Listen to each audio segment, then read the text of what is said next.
qoladeedii dee wuxuu fiirsan jirtay dee dagaaladan iyo rabshadahan iyo waxaan ku caqliyeysan waanu garanaynay inuu qarxayo haddaanay dawladdu ogeyn inuu arrinkaasi qarxayana markaa waxa weeyaan waddankani bilaa hoggaan weeyaan ayay ka dhigan tahay laakiin talo xumada waa in laga xisaabtamaa waa la gilgilay qarannimadeennii waxaa fari fani oo aad iyo aad loola yaaba calankii dadka xasuuqay baa ceelaf weyn maanta laga taagay kuwa halkaa ka taagay cidda ka dambaysaba dawladda Soomaaliland bismillaahi raxmaani raxiim inta marka hore dadweynaha reer Soomaaliland way salaaman yihiin meel kasta ay joogaan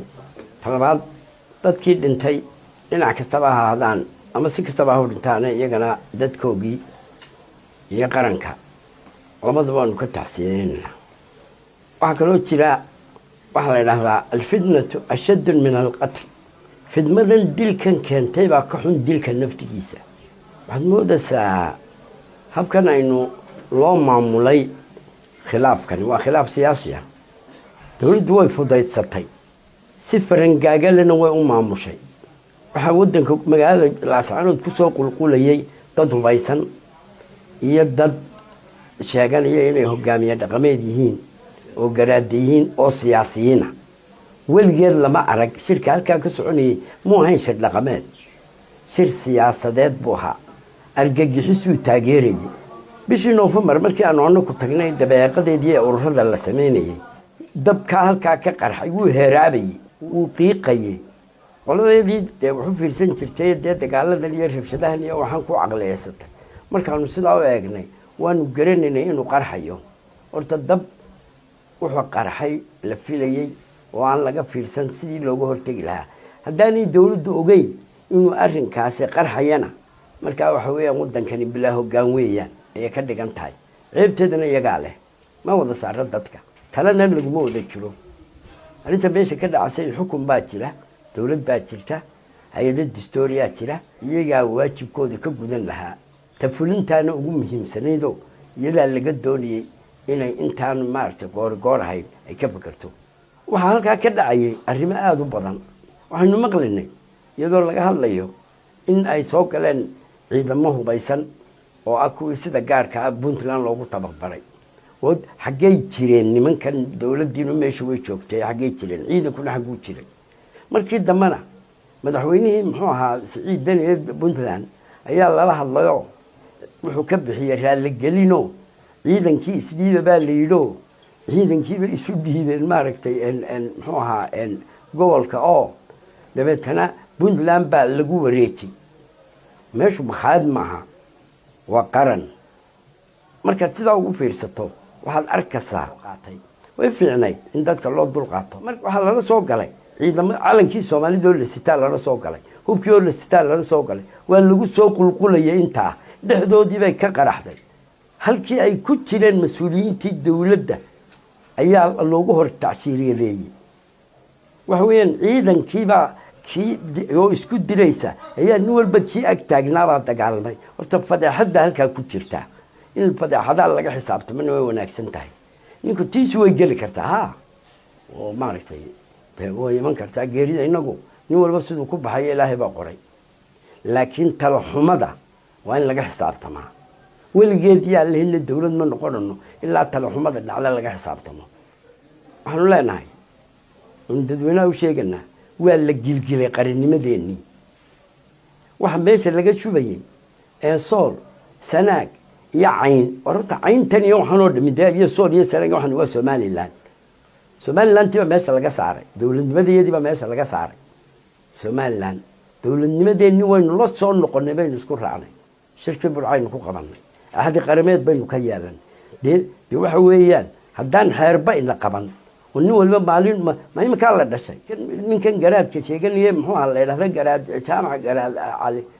yashalay muu dhalay waa nin weyn wuxuu ku hadlay afkii garaadada ma ahay reeru caayay naga baxay maxaa lagaaga baxaya ahadi baa meesha keenay ciidan qaran buu ahaa nabadgelyada laascaanoodna iyo kala dambayntana haddaanay qarannimadu soo celin cid soo celin kari lahayd ma jirto maantana tiiba u baahan tahay sool tan aad ka hadlaysaa iyadaa dawladnimada u baahan gidaar walba dawlad ma jirin maamul dhexe ma jirin booliis ma jirin kuwii dadka laaya maxaadaa fadhiya horumar ma jirin annagu markaan nimid aad baan u yaabnay horumarkeedii haddana hoostay ka hiraabasayo dawladduna waxay ku guulaysan weyday dadkii burburinayay ee cadowga Soomaaliland ahaa ee ugu dambeeyay hiraabi marxuumkii ugu dambeeyay naxariis jannaha la see shahiid buu ahaa ee salaadii cishaay ka soo baxay ee masjidka kolkuu ka soo baxay lagu toogtay dadka waxaa fulinayay yay dilayeen war yay haayeen waa la garanaya argagixisay haayeen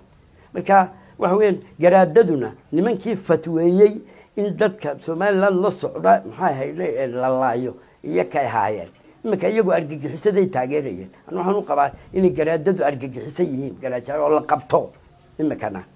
maxkamad la keeno laguna cadeeyo bulshada caalamkuna way la socotaa Soomaaliland waa in ay cadeysaa in dagaalka halka ka dhacay yahay dagaal argagixisada iyo dhexmariyay dadkii kala dambeynta iyo nabadgelyada iyo ilbaxnimada ilaalinayay dawladda Soomaaliya taas laga doonaya waxa farifan oo aad iyo aad loola yaaba arrintii dadkii calanka ka taagayay muxuu ahayd ceelaf weyn anu waan arkay halkii dadka lagu laayay kala sheekh baa lagu laayay waan arkay 18 kilomitir bay ka xigtaa xagga ceergaaba ka xigtaa maxaa ahayd kala sheekh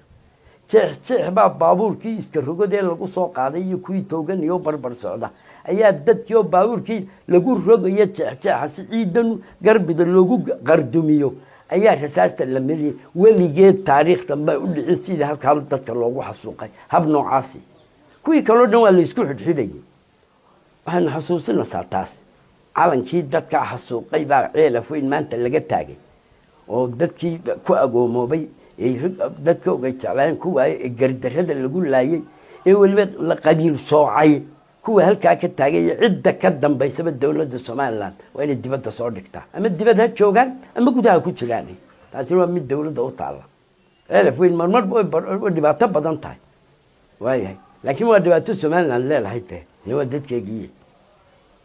anagu markaa waxaanu ku adkaynaynaa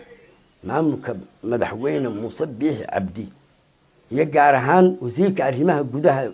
Maxamed Kaahin Axmed in dadka si toos ah iyaga loo galo oo arrinta la baaro oo la galo waxaan ku soo khatimanaa hadalka iyaga war meeshan dawlad bay noqonay dawladdan ay noqonay waxa weeyaan waynu wada leenahay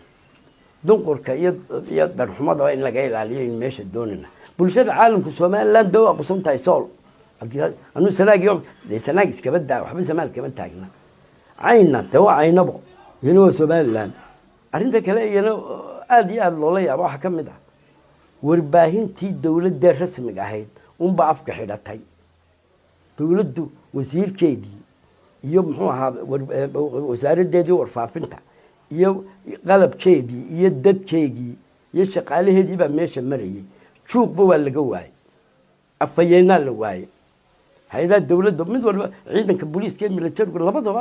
ciidanka qaranku labadaba inay yeeshaan weeyaan afmaro oo maalin ummadda lala socodsiiyo ya waxa ka dheeraysay tii beenta ahayd ee ka baxasay maxaa baraha bulshada ayaa ka dheeraysay tii dawladda waxa qoladii mas'uuliyiinta ee gobolka u dhalatayna hadday baarlamaanka gudoomiye ahaan lahayd iyo hadday cid kale ahaan lahayd iyo haddii guurti ahaan lahayd intuba juuq may odhan maca xataa macaaridka kuwii sheegin xataa ururada kuwii ahaa juuq lagama maqal carabtu waxay tidhaahdaa asukuutu calaamatu rida hadduu qofku ka aamuso wuxuu arkayo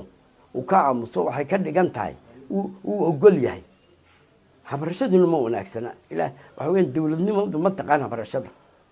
meeshan dagaal qabiil kama dhacayo reer hebeltaa afka lala dhacay dad baa la caayay beelaa la caayay si gaar ah waxaan leenahay qolada dhaqanka sheeganasana waanu ka xisaabtami doonaa arrinka dhaqan ahaan baanu xataa ka xisaabtami imika dee dhaqan ahaan mayu hadlayn waayo nin dhaqanoo ka hadlayo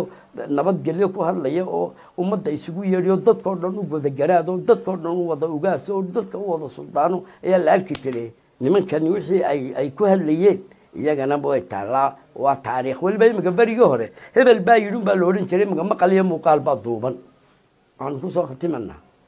Soomaaliland ha noolaato cadowgeeduna ha dhacaanu leenahay diyaarna waxaanu nahay inaanu difaacno jiritaankeeda wassalaamu calaykum waraxmatullaahi wabarakaatuh